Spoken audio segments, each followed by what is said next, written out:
May it please the Court, Ann Hester representing Deangelo Whiteside. As we now know, after Simmons, Deangelo Whiteside never should have been sentenced as a career offender. That designation nearly doubled his guideline range, and it increased his sentence by about 8 years. Unlike ordinary guidelines, the career offender guideline is the result of a congressional mandate that sentences be at or near the statutory maximum. And unlike ordinary guidelines, the circumstances of the offense, such as the type and amount of drugs, whether there were weapons or violence involved, and the defendant's role in the offense, play no role in determining punishment for career offenders. The career offender error in Whiteside's case is cognizable on collateral review because it violates due process, and it also is a fundamental defect that inherently results in a complete miscarriage of justice. 3 factors combined here to prohibit the district court from sentencing Whiteside at or below the correct guideline range once it had designated him a career offender. Those 3 factors are post-Booker sentencing procedures that harness sentences to the guidelines, meaningful appellate review for substantive reasonableness, and in this case, an erroneous mandatory minimum sentence that prohibited the district court from sentencing Whiteside below 20 years for reasons other than substantial assistance. Under Hicks, that removal of discretion violates due process. But the court doesn't have to decide the merits of the due process issue here because, as the panel majority recognized, Whiteside's sentence also is a fundamental defect that inherently creates a complete miscarriage of justice. And the panel recognized this for 2 reasons. First of all, the panel properly recognized that career offender designation is not an ordinary guideline error. In addition to the differences that I've already outlined, career offender sentences treat all offenders alike, even when their offenses are not alike, by disconnecting the sentence from all offense characteristics.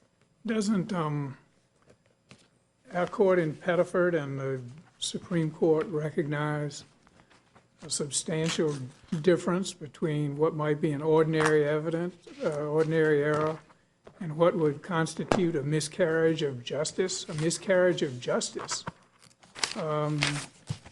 is something where the legal proceeding wasn't even worth the name. Well, the Supreme Court has never said that, Your Honor. The Supreme Court has specifically said that an error that arises after the conviction that makes the conviction itself invalid is a miscarriage of justice on the one hand, and on the other hand, in cases like Hill and Timrek, it's held that a procedural violation that didn't affect the outcome is not a miscarriage of justice, but there's a space in between. And Pettiford does not address that space either, because in Pettiford, the question was whether the ACCA sentence was invalid or not, but the petitioner in that case already had 3 other valid convictions. Well, but if it had been ordinary error, they wouldn't have used the very ramped up term miscarriage of justice. I mean, and you and I agree that that is the standard, and it's not error correction. It's a miscarriage of justice. It's the 4th prong of Olano.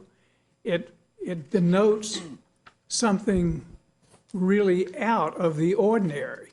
And that is exactly what a career offender error is, Your Honor, because it labels somebody as a recidivist, and if that's incorrectly done, there is nothing to connect that person to the guideline range that's selected, because unlike every other guideline range, which depends on the circumstances of the offense, for career offender, the only circumstance in question is whether that person is a qualifying recidivist or not. So in this case, where Whiteside is not a qualifying recidivist, but nevertheless, he got a sentence that doubled his guideline range and resulted in about 8 years more imprisonment, that is an extraordinary error, and it is a fundamental miscarriage of justice. So it doesn't matter to you that the career offender guideline is advisory? It doesn't matter to you that the district court could impose the very same sentence upon remand? It doesn't matter to you that the district court did nothing wrong? It acted within its discretion, and it acted within its statutory authority?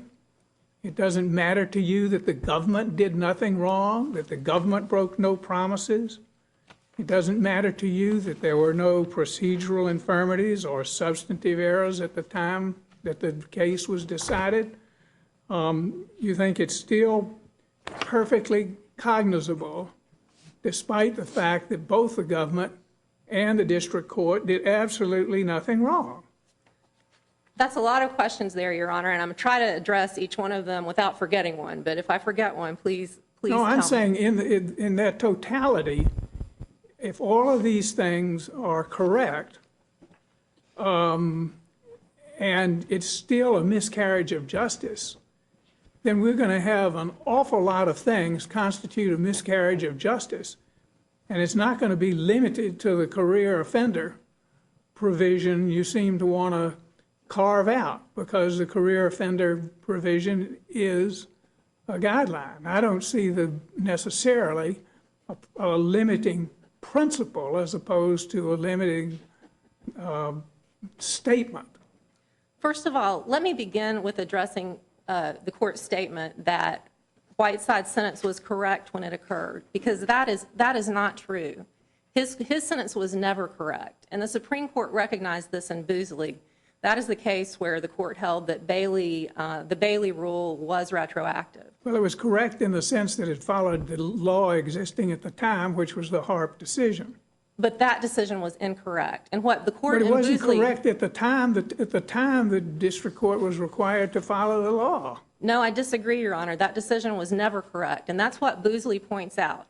When the court is interpreting a statute, even if it overrules prior precedent, all it is saying is what the statute has meant all along. Simmons is a case of statutory interpretation, and it overruled Harp and Jones, and it makes clear that Harp and Jones were never correct. Whiteside was not correctly sentenced at the time that he was sentenced. Well, then at any time, by that rationale, there's no limit to it, because any time a district court follows the law and then there's a change in the law, you come back and say, well, there's been a change in the law, therefore the earlier law was never correct, or the earlier law was, that the earlier decision was never correct. And it seems to me, your response to me simply seems to me to just completely open the floodgates. If we take this open-ended view, we're going to be overrun.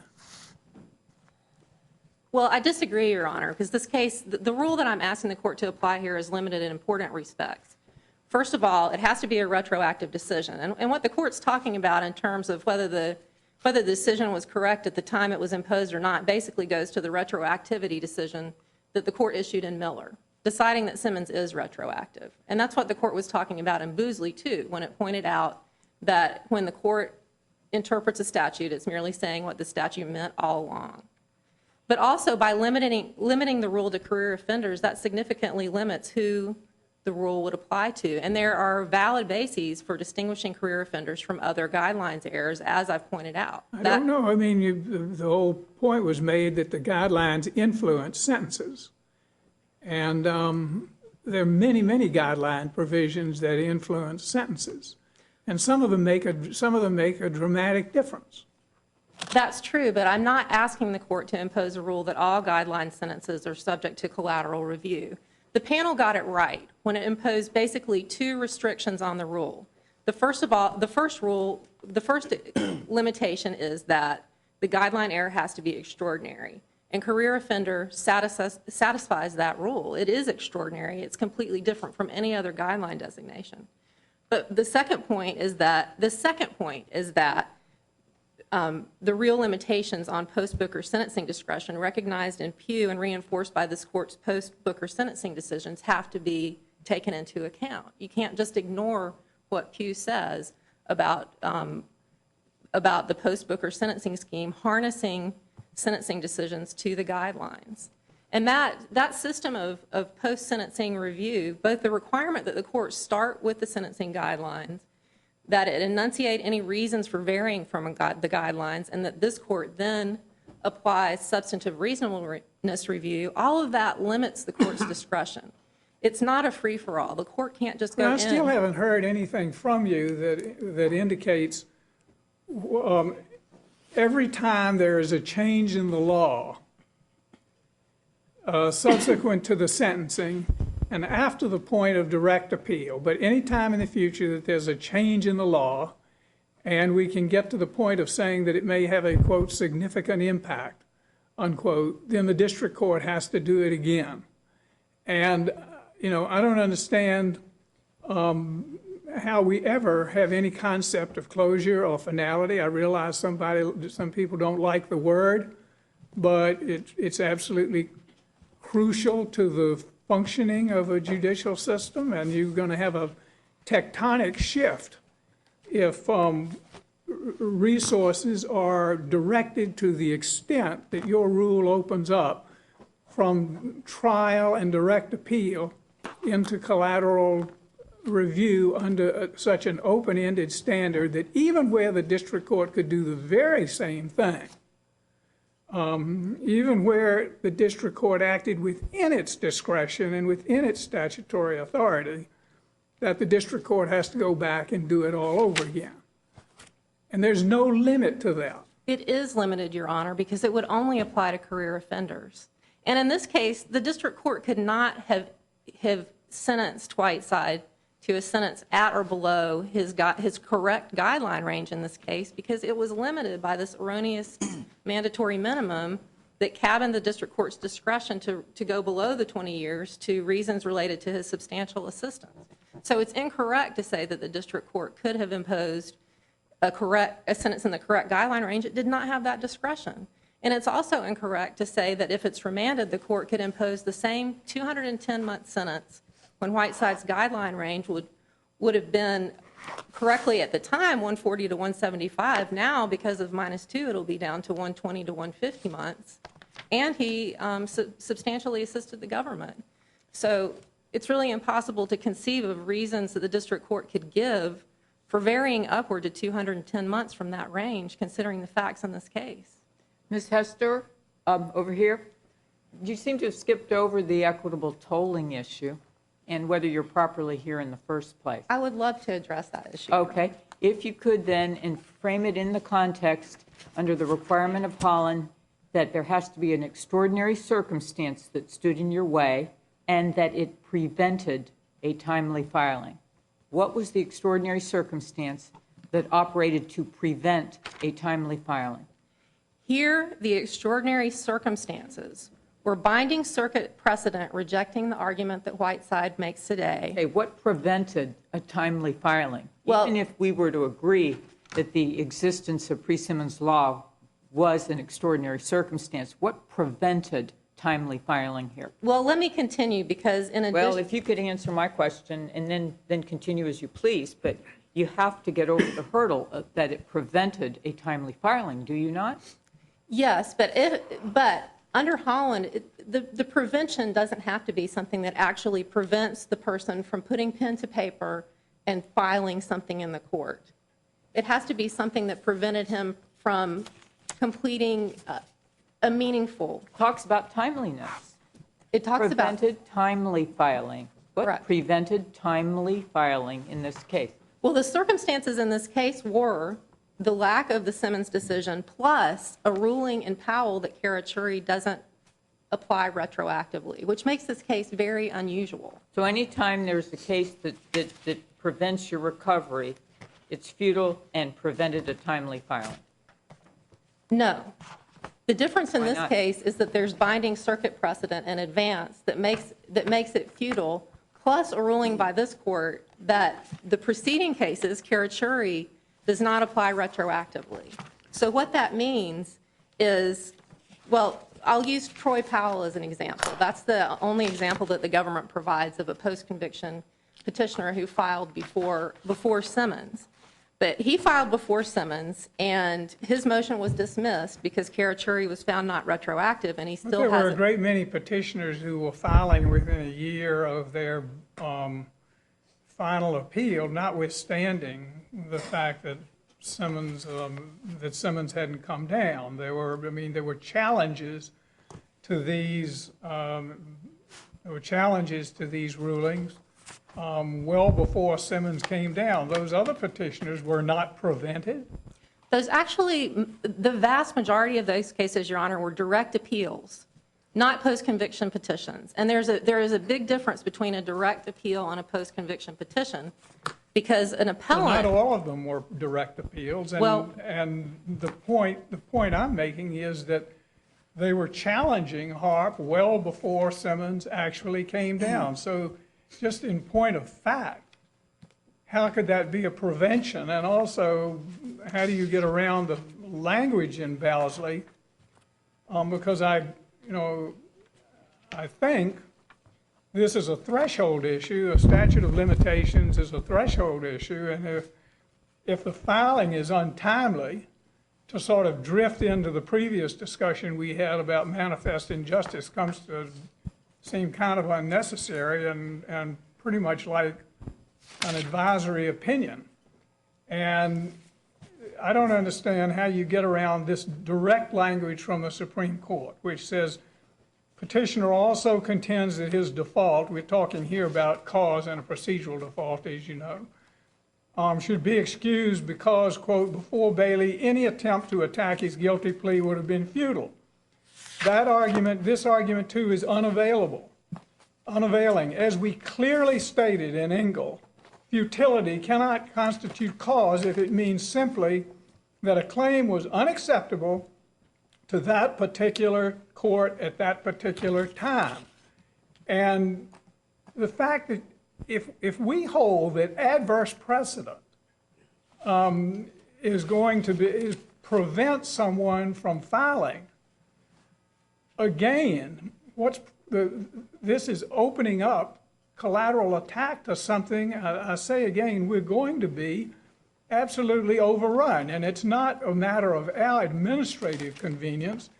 It's a matter of taking the limited resources of a criminal justice system and shifting them to a significant extent from trial and direct appeal, where they can do the most good because the case is fresher, toward an endless series of collateral attacks where any change in circuit law or precedent can unleash a new set of filings because the old precedent prevented a timely filing. I mean, how unlimited can you get? Well, first of all, I disagree with the court that a ruling in Whiteside's favor on equitable tolling will result in a flood of petitions. In fact, I think that a contrary ruling will result in a flood of petitions, because what that will do is it will tell petitioners that they have to challenge every existing precedent that might bother them in order to preserve their right to raise it later. But they will do it in a timely way, and that's what Congress wanted, because this decision became final in August of 2010. Simmons came down in August of 2011, and you filed well over 2 years, almost 2 years after the decision became final. But suppose under your scenario, Simmons had come down 5 or 10 years later, instead of roughly 1 year after your decision became final. Under your theory, all you have to do is file 1 year after the change, not 1 year after the decision becomes final, which is how Congress structured this 2255F. But 1 year after the decision comes down that changes the law. So if it comes down 5 or 10 years later, under your view, you still have 1 year. So it would be 6 years later or 11 years later when the filing is accomplished. And what does that do to Congress's idea that we might want to have some basic freshness in the evidence when we decide these matters? Well, I think it sounds like the court may disagree with the equitable tolling idea at all, but Holland versus Florida approves equitable tolling in 2255 cases. So that is the territory that we're working with. You're talking about 2255F? Yes. Which one? Well, I'm talking about... There's 4 alternatives there. Which one do you fall under? No, I'm talking about the court's decision in Holland explaining that equitable tolling applies to the AEDPA. Right, but the court said that you had to prove that you were prevented from timely filing, and I don't think you've still answered why you were Well, prevented from timely filing. this is not futility. This is futility plus. Right, I'm talking about Holland, though. The precise language of Holland, on which you're relying, apparently, says that you have to show that you were prevented from timely filing. And what I'm saying is that in Holland, the circumstances were... No, not in Holland. Here. What here prevented you from timely filing? I don't think you've answered that yet. What prevented him from timely filing were the court's precedents clearly making it clear that his claim didn't have any merit, and the court's precedent, additional precedent, that if he relied on Karachuri, that would not be retroactive, and that he would then burn his one chance to file a 2255 if he filed based on a non-retroactive Supreme Court case. He would... No, that just runs flat into these Supreme Court cases, and also equitable tolling on this is a highly developed statute of limitations. It's not just your ordinary statute of limitations, which says 2 years, whatever. This statute of limitation was something that Congress crafted. It's highly reticulated. It presents these 4 situations, and when you say equitable tolling, that's reserved for extraordinary circumstance, like, and prevention, as Judge Keenan said, is not a matter of unfavorable precedent. It's a matter of the opposing party doing something. That's classic equitable tolling, where the actions of the opposing party, not the lay of the land as to the precedent, prevents you some kind of concealment or some kind of foul play on the part of the opposing party, but we don't have that here, and that's generally what is meant by an extraordinary circumstance. Actually, Holland is just to the contrary, isn't it? Exactly. That's what I was about to In point out. Holland, Florida did absolutely nothing to prevent Holland from filing, and in fact, Justice Scalia's dissent in Holland makes the very point that's just been made, that there was nothing, absolutely nothing, that prevented Mr. Holland from filing his own 2254. Isn't that correct? That's correct. And the majority of the court in Holland categorically rejected Justice Scalia's approach. That's correct. And as Judge Davis, I think, as Judge Gregory pointed out in the panel majority opinion, in Holland, the question was whether Holland's own counsel had prevented him from timely filing, and typically the court infers that that's the defendant's agent. So that should be an even more difficult case in which to find equitable tolling than a case like this, where it's actually a set of adverse court decisions that prevented Whiteside from timely filing. Didn't the government waive the statute of limitations in some of those Simmons cases? In many, many of them, the government has waived the statute of limitations, but they drew the line at career offenders. How'd they pick and choose over which ones they were going to waive on? Well, Ms. Ray may be able to answer that better than I, but they waived it. Well, you were in most of them. Yes. They waived them for actual innocence cases where people were innocent of 922Gs, cases where the sentence was above the statutory maximum, and cases where the sentence, where an erroneous mandatory minimum was imposed. I'm sorry, when you say above the statutory maximum, how can a sentence be above the statutory maximum? It happened in a few ACCA cases, Your Honor. You mean the non-enhanced maximum? Is that what you're... Right. The correct... I don't think any district judges in this circuit impose sentences above the statutory maximum. Well, they did in some ACCA... They don't do it on purpose. They did it in some ACCA cases. That's where it came up, because ACCA bumps the statutory maximum up. So that's the new statutory maximum. Right, but where that was incorrectly calculated, then the correct sentence was above the statutory maximum. So people got sentences of more than 10 years. Right. When they should not have. Right. And the government has waived limitations or appeal waivers in those cases. Right, and agreed to relief. Correct. Okay, thank you, Ms. Hess. Thank Let's you. hear from Ms. Ray.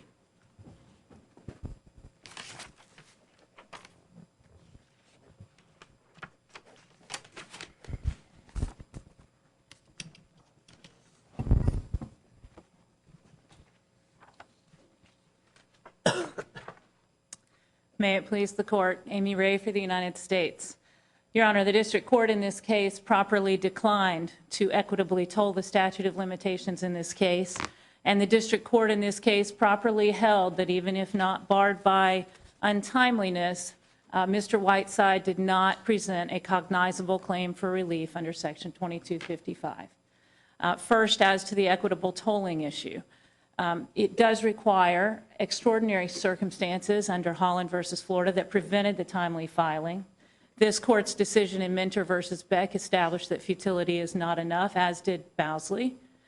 And their Section 2255F3 explicitly addresses when a new case decision, when new authority reopens the limitations period. And that is when there is a Supreme Court decision that is made retroactively applicable on collateral review. So to equitably toll the statute of limitations under these circumstances would be to undermine a congressional determination as to when new authority is enough, what kind of new authority reopens the limitations period. So it isn't only that there were no extraordinary circumstances, and there weren't. And I note that there were many defendants who did file timely, make this argument within the time that Mr. Whiteside could have made the argument. As I was preparing for oral argument, I remembered, I don't know why I didn't before the panel, but in January of 2011, this court asked the parties in the Michael Trent, this was after the panel argument in Simmons, asked the parties to actually look and see how many cases were pending that made the Carachuri-Rosendo argument. This was before en banc had been granted. And the federal defenders filed a letter in the Michael Trent appeal noting that 62 cases at that time, the defendants had made the Carachuri-Rosendo argument. So while it may have been futile to make it, many defendants were making it, and there was no reason why Mr. Whiteside, at that point, he was within the 1-year limitations period. He could have been making the same argument. The 1 year expired in June of 2011? I think the 1 year expired in August of 2011, about 2 weeks before Simmons issued, if I'm not mistaken. Simmons was August 17th, 2011. It was. Right. Day that I remember, but yes, I think it was August 3rd when the limitations period ran for Mr. Whiteside. And the whole point is that it's not 1 year after Simmons, it's 1 year after the conviction becomes final. Absolutely, because if Congress intended it to be 1 year after Simmons, Congress wouldn't have limited F3 the way it did. Congress limited it to Supreme Court decisions. So you're saying there were some defendants who actually did argue the benefit of Simmons before Simmons became law. That's right. And they retained it. So let me follow that now. If what you're essentially doing is saying, why wouldn't a defense counsel just argue every case that's out there pending that potentially could affect a sentence? Is that what you're saying? You betcha. They have to. And the end result, because we've had a lot of talk going about in terms of, the fact that no one did anything wrong in terms of the issue that we may get to.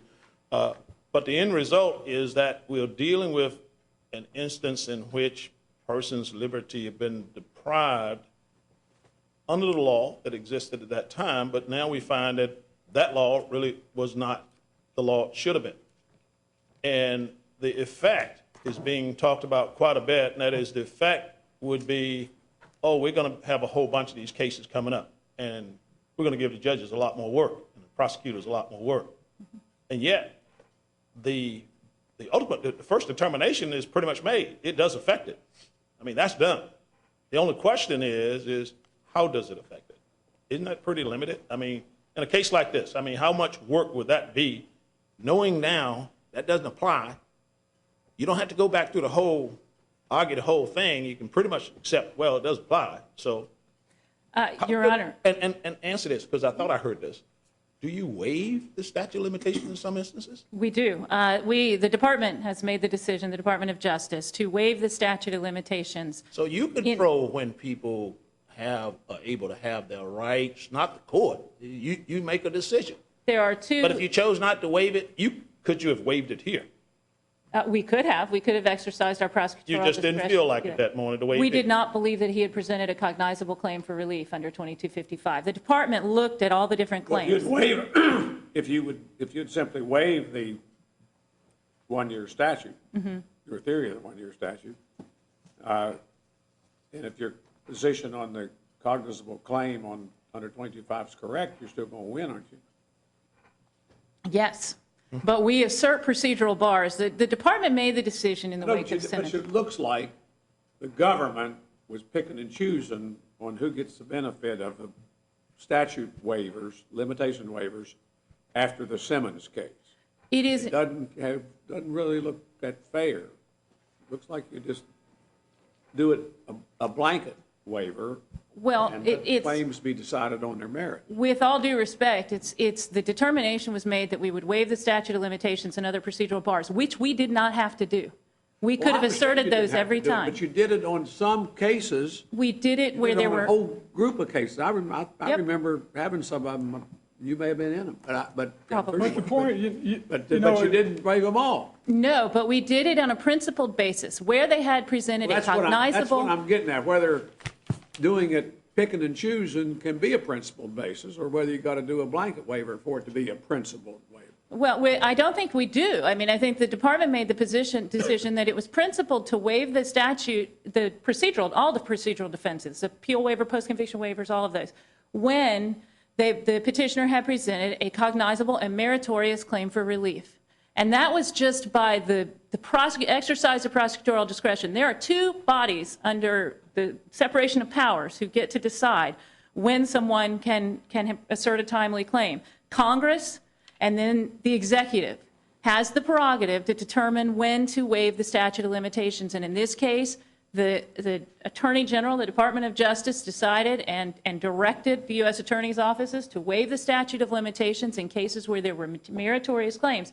And at the same time, we went through a very extensive process of determining what were meritorious claims. but the statute of limitations is an affirmative defense. Yes. And any party, any litigant, and you are a litigant in this situation, has it within their discretion when to advance an affirmative defense and when not to advance affirmative defense. And it's been going on for a long time that the Department of Justice establishes guidelines as to when they want to waive an affirmative defense, as when they want to raise an affirmative defense, and when they didn't. And in this case, you thought the underlying claim was not cognizable because it was an advisory guidelines calculation and because it was procedurally and substantively in accord with the law at the time. And as a result, you wanted to win the case and you asserted the timeliness as an affirmative defense, which you have every right to do based on your assessment of the underlying validity of the claim. That's right. Sound like Judge Wilkinson was at the meeting almost. He was not. He certainly did a good job because you said amen to everything he said. Well- But what the question is that you're not just every litigant. You're the Department of Justice. Absolutely. And you're telling me you use principle, and I'm using your word. Principle means to determine who would get justice. You don't think you fall in the curtilage of your principles when you're sitting in a federal prison 8 years more than we know that the law is wrong? Your Honor, it is not the Department of Justice that has determined when a cognizable claim has been, what constitutes a cognizable claim under Section 2255. That is Congress. And what the department did was take an honest and careful look after Simmons at what was cognizable and what wasn't. And the truth is that under an advisory guidelines system, it has to be a complete miscarriage of justice, not any error, not a typical guidelines error. It has to be extraordinary, and there has to be some limiting basis to understand what's different. Career offender errors occur. They are actually not that extraordinary in terms of their nature. They occur. Guideline errors occur. Congress made the determination that it had to be a complete miscarriage of justice. And this court noted that it had to render the proceedings irregular and invalid. There was absolutely nothing It is that was... invalid. Counsel made a good argument when you said it's like Hawthorne's Scarlet Letter. When you're a career offender, and to say that just cavalierly, that's just the guideline advisory. No, that is meant to put manacles on you with mandatory minimums, and you don't get from under that at all. That's an incredible stigma, and it can be. And how do you become one? Isn't it correct that you could be a career offender with all of your previous or predicate offenses being just possession of cocaine? Not trafficking, but just possession? Isn't that right? Well, it depends. In North Carolina, it would depend on what your prior record level was and. But just possession. You don't have to be a drug trafficker. You could have in state conviction, possession of cocaine, another possession of cocaine, and then the federal government comes and pick your case out and say, we want this one because you can be a career. That's an incredible label and category you go through. And not you, but now we know he is improperly in that scarlet letter. And he can't get it off his back, so much to the point that this -2 won't even apply to him. So that 8 years too long is now really 10 years too long, probably, in the calculation. And you say in the Department of Justice, you use principled determination. And in answer to Judge King's question, you still haven't told me how you did it, whether it was favorable is one day you're the good king or the good queen, or I want to be generous this day, and you say that. But where is the court's authority under what was the great writ was one time, and what equity means to have the power to do so? And I want you to ask it, why don't we have the power to do what your principles under justice didn't? Because the AEDPA does not provide this court with the power to correct anything other than a complete miscarriage of justice. And we can disagree on what constitutes an extraordinary error, except that it is clear from this court's Like sitting in prison decision. for 8 years more than you required. Your Honor, first of all, this was under. Extreme? You think that's extreme? I agree that if in fact he is sitting in prison for 8 years longer, that is a very unfortunate and significant. I don't know if I would say extreme, but it's pretty bad. But this is the These predicate convictions were never vacated, and in the underlying proceeding, the district court actually departed downward from the career offender statute and said, this is what I think the sentence should be. There was a 20% downward departure.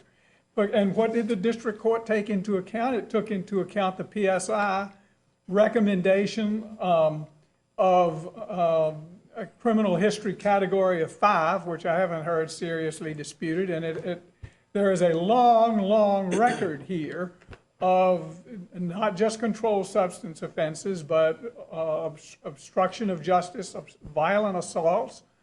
And the district court even so departed downward, said this is the sentence I think should happen. Probably going to give the very same sentence again, which I think you are entitled to take into account.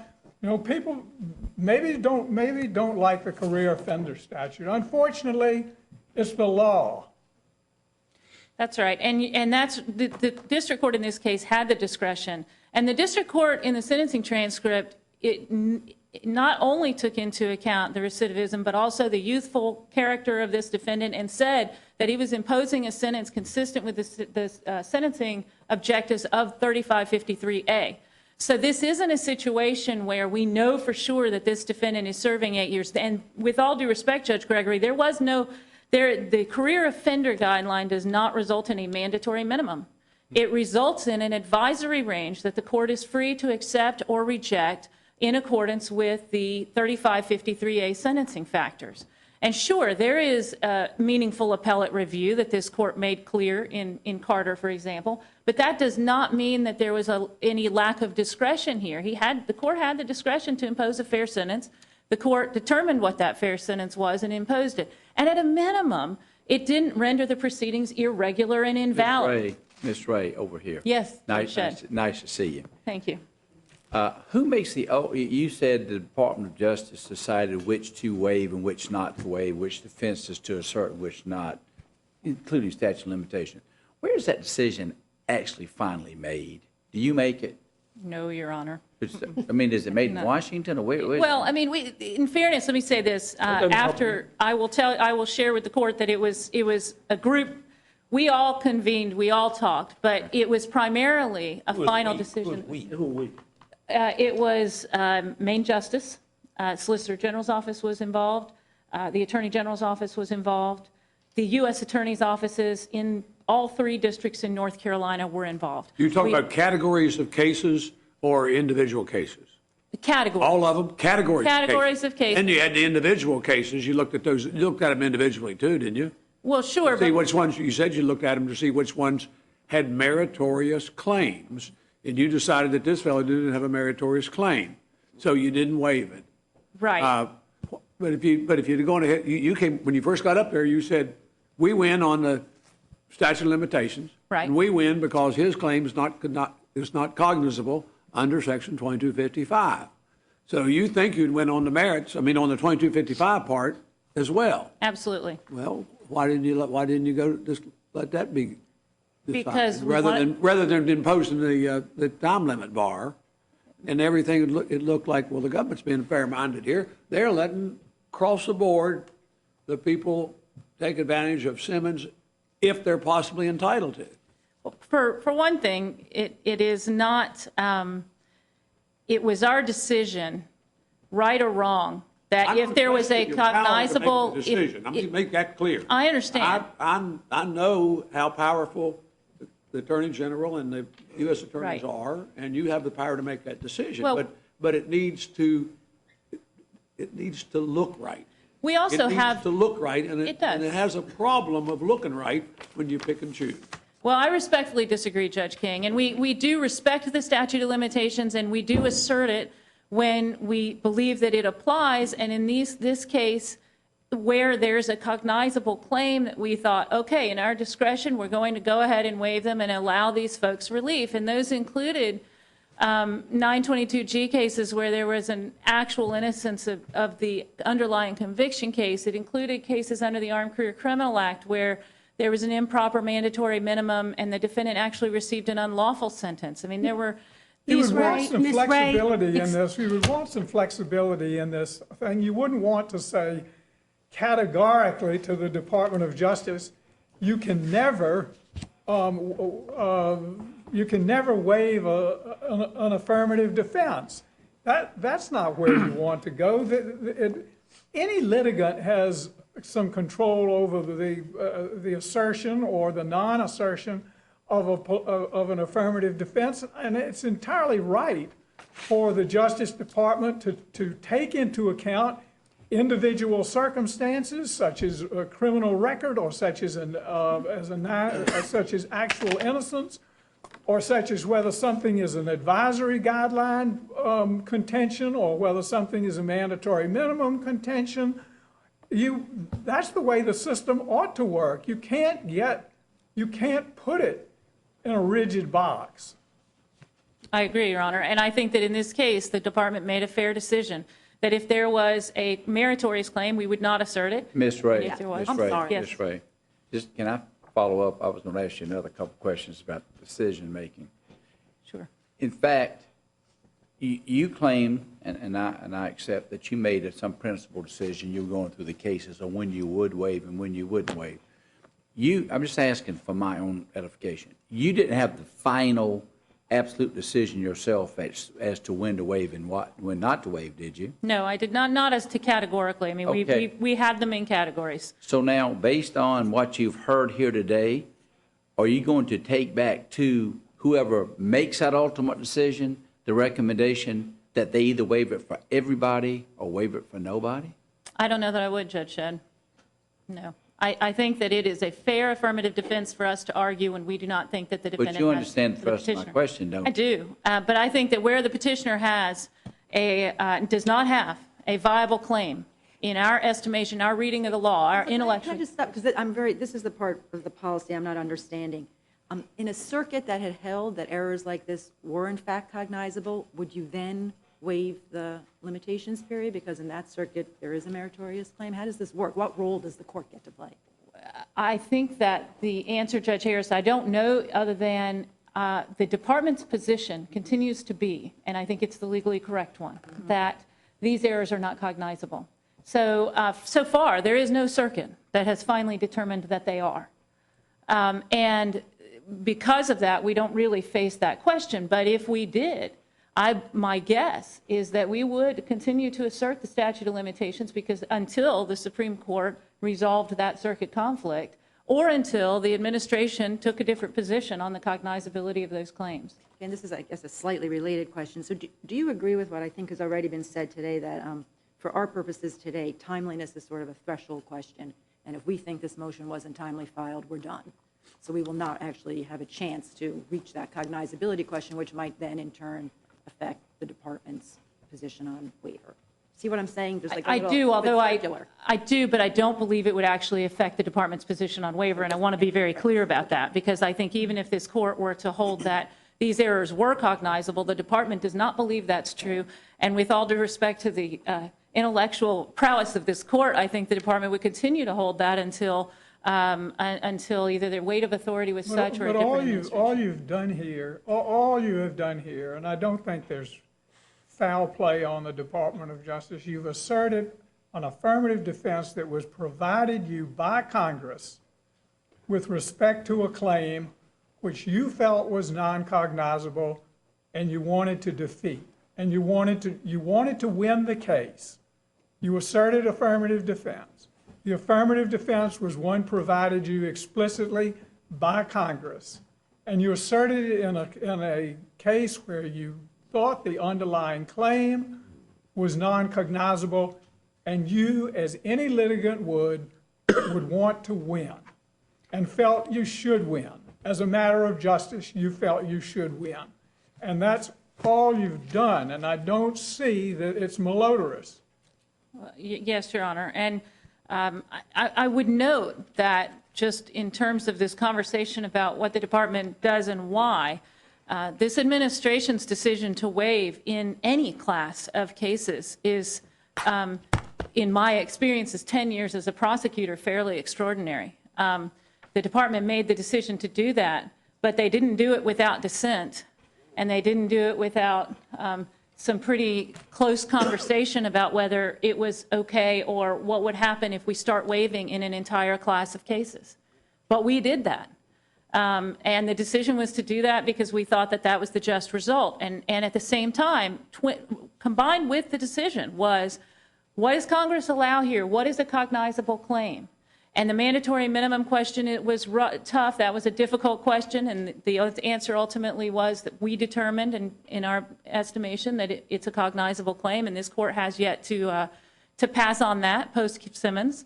But the department made the decision to waive in this class of cases, and they did it with, I can only tell you, long and considered decision-making.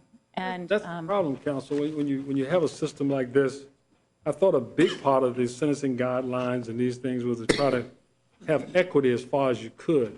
Mm-hmm. And now you have a carve-out where you decide, principle or otherwise, we don't know what you do, really. I mean, how it happens, but we do know. And there are many cases where you assert them and you don't assert them.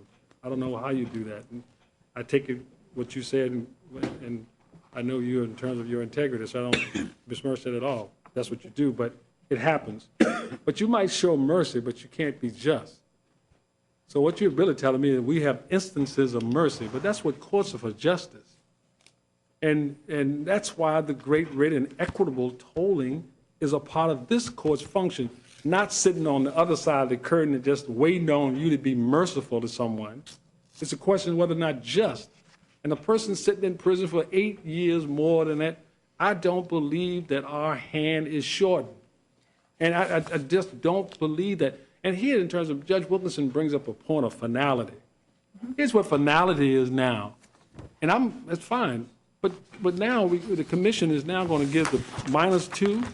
That's going to be about 46,000 cases that will be gone through the system. So finality has gone out the window a long time ago in terms of that sense. Now, is the Justice Department is going to object to that courts having to re-sentence those people? no, we are. That I think is essentially a done deal.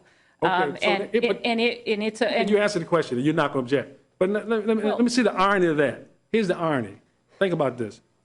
I'm not against this, but think about it. 46,000 people whose sentence were correct then and still are correct are going to get relief.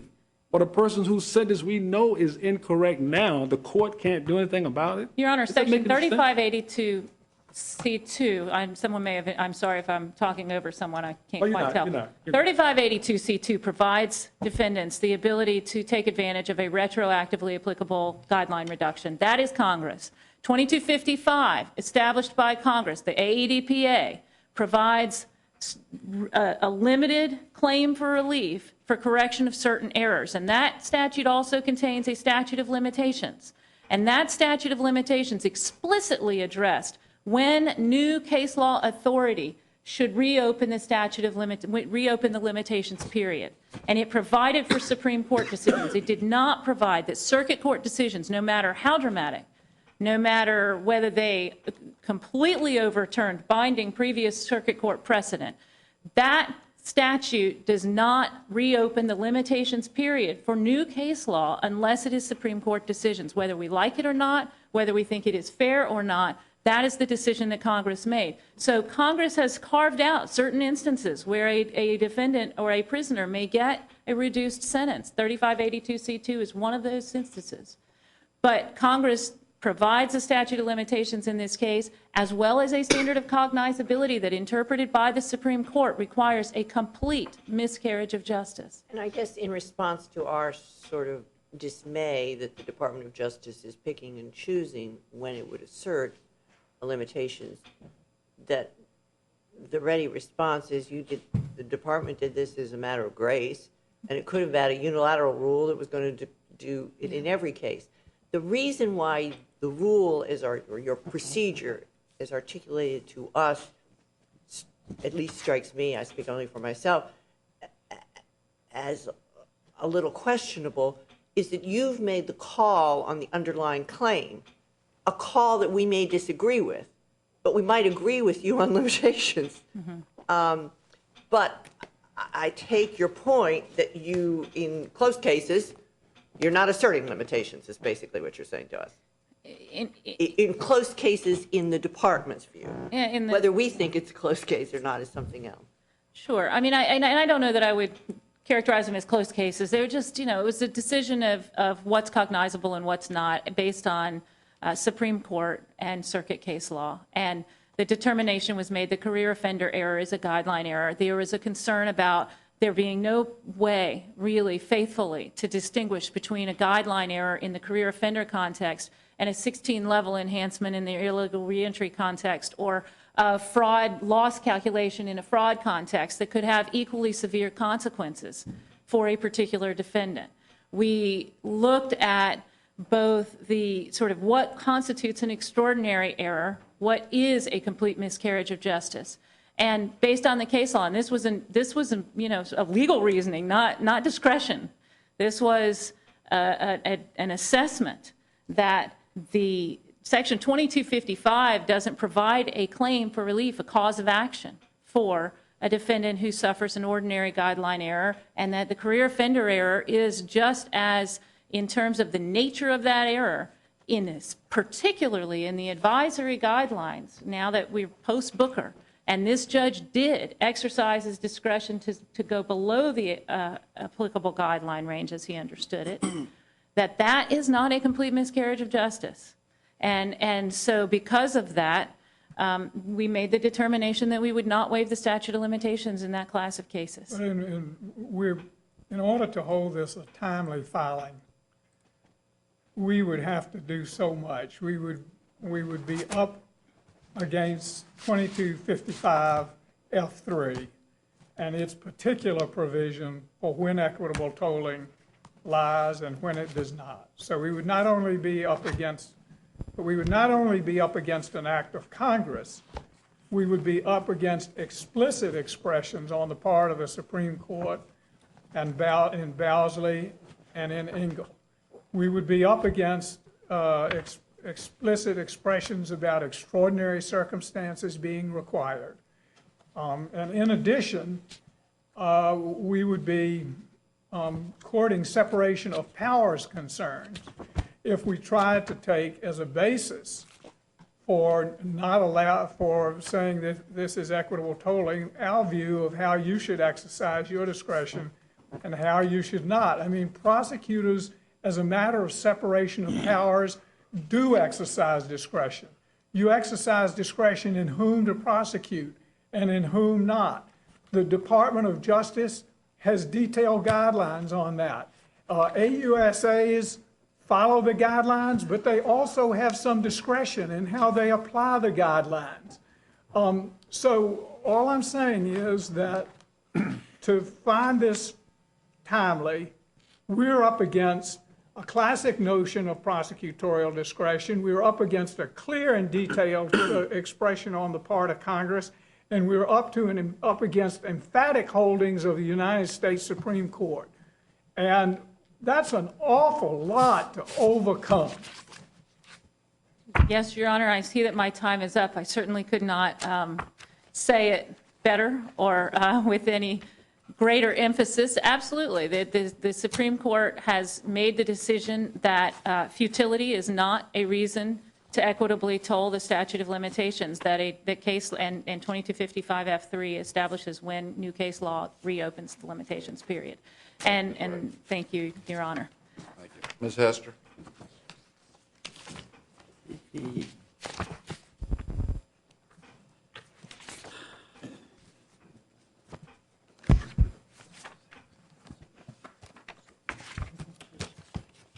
I'd like to begin where Ms. Ray left off, talking about Boosley, because it's important to note that in Boosley, what the court is talking about is procedural default, not equitable tolling.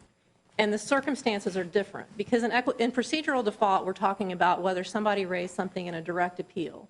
Well, the consequences of raising something in a direct appeal are completely different from the consequences of raising them in a post-conviction action, because there's no downside for someone to raise. I don't understand the distinction, because if anything, the consequences of a procedural default are quite severe. You lose it. And it would be very inconsistent to say that something does not constitute cause for procedural default, but oh my gosh, it does constitute cause for a failure to file. In other words, that whole position it just meets itself going and coming. I mean, to say something doesn't constitute cause for procedural default would say, oh yeah, the very same thing does constitute cause here, when there are consequences for the accused in both contexts.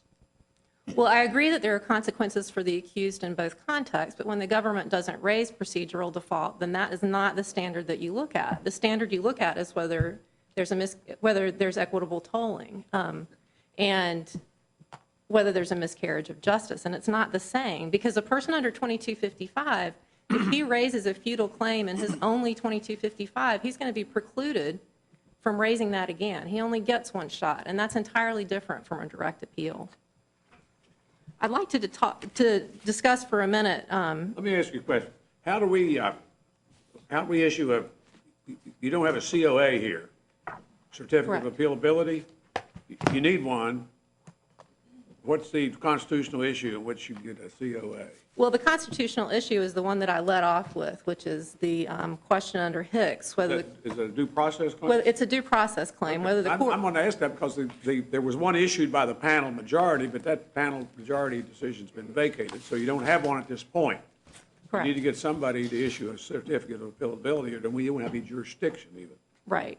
But all the claim has to be is debatable, which is that reasonable jurists could disagree, and it doesn't even have to be that any one person would vote But it still has to issue. on the merits. is the point. Yes, it does have to issue. But under Hicks, Whiteside has offered a debatable constitutional issue, and I would contend even one that he should prevail on the merits. The court found, basically ruled on that exact same issue in the Narvaez case and There granted a still has certificate to of be a appealability. timely filing. Yes, There still has to be a timely filing to raise constitutional or non-constitutional issues. yes, or equitably told, that's correct. I'd like to mention the 2255 F3 argument, the argument that the fact that that provision causes accrual upon a retroactive Supreme Court decision, that does not mean that equitable tolling doesn't apply. The court specifically addressed those those accrual provisions in Holland versus Florida and said, nevertheless, equitable tolling applies because there's a presumption that equitable tolling applies, and in order to defeat that presumption, the statute must clearly state that equitable tolling doesn't apply. Doesn't the specific control the general? And F3 is very specific about when you have a change in law. F4 addresses changes of factual circumstances. F3 addresses a change in law. That's what we have here. And doesn't that specific provision addressing change in law control over general principles, gauzy, fuzzy principles of equitable tolling where Congress has expressed itself specifically and addressed the precise point?